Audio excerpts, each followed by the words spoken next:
Hi there, it's November the 28th, and we continue our journey through the second letter of Peter. We're in chapter 2, reading the whole chapter from verses 1 to 22. So here the writer is really aiming for the false teachers who are moving among the people of God that he's writing to. And there are strong links in this chapter with the letter of Jude, or Judah, that we're going to see later on in a few books' time. And it's basically a diatribe. It's an accusation of these false teachers. The writer says initially, just as there were false prophets, pseudoprophete, false prophets in the olden times, so now there are pseudo-didaskali, false teachers in this time.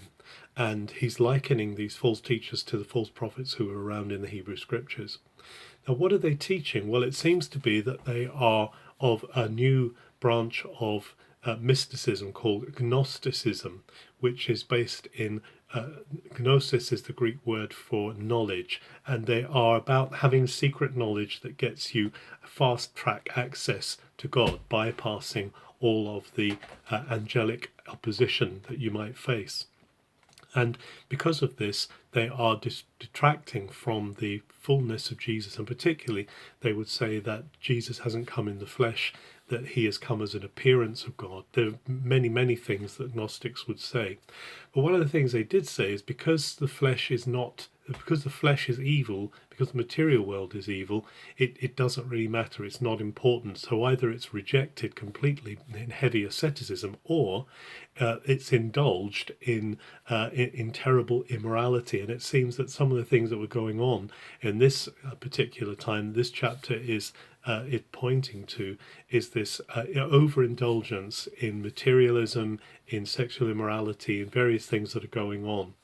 And the writer here points to the fact that those who are sinning, those who are fighting God, will actually be judged. There will be a comeuppance for them. So it goes through and points to the angels who sin. It's interesting, there's a reference here to angels who have sinned and have been cast out and they've fallen.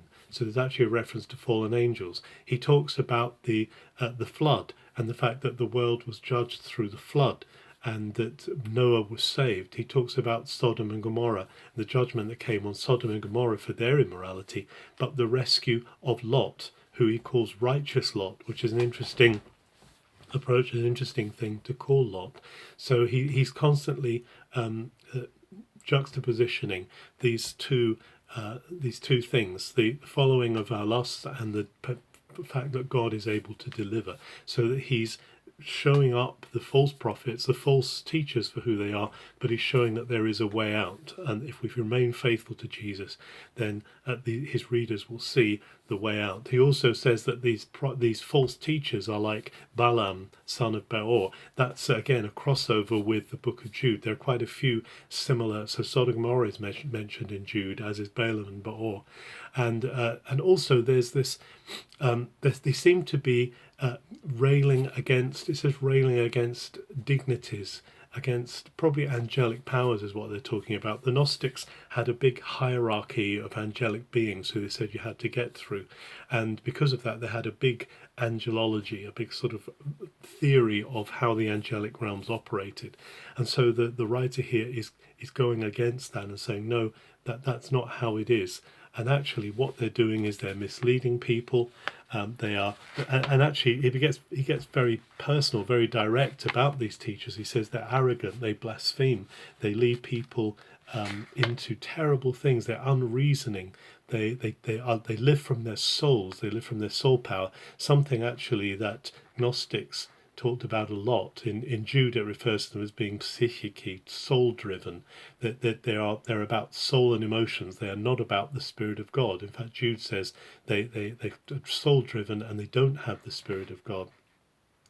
The writer here in Peter says that their eyes are full of adultery. They are following other gods. They're going after other things other than God. And then in a great ending, a summing up of this, he says they are springs without water. They are mists driven along like fog being blown about.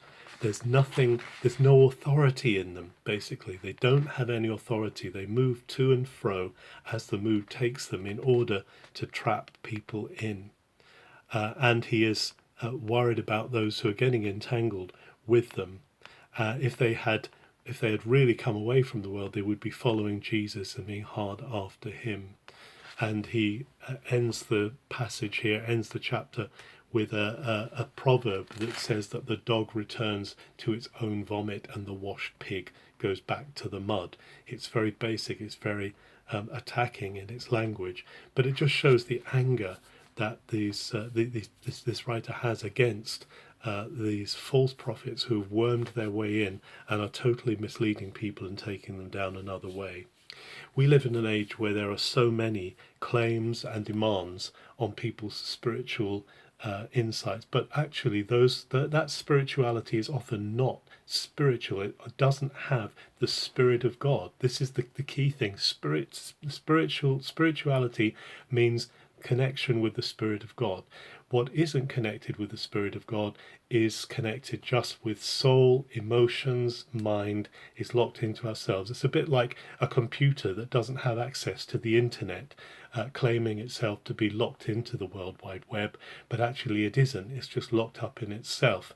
And what the writer is saying here is that this is something we need to refrain from. What we need is the Spirit of God. We need God himself. Most of all, we need Jesus to come and rescue us.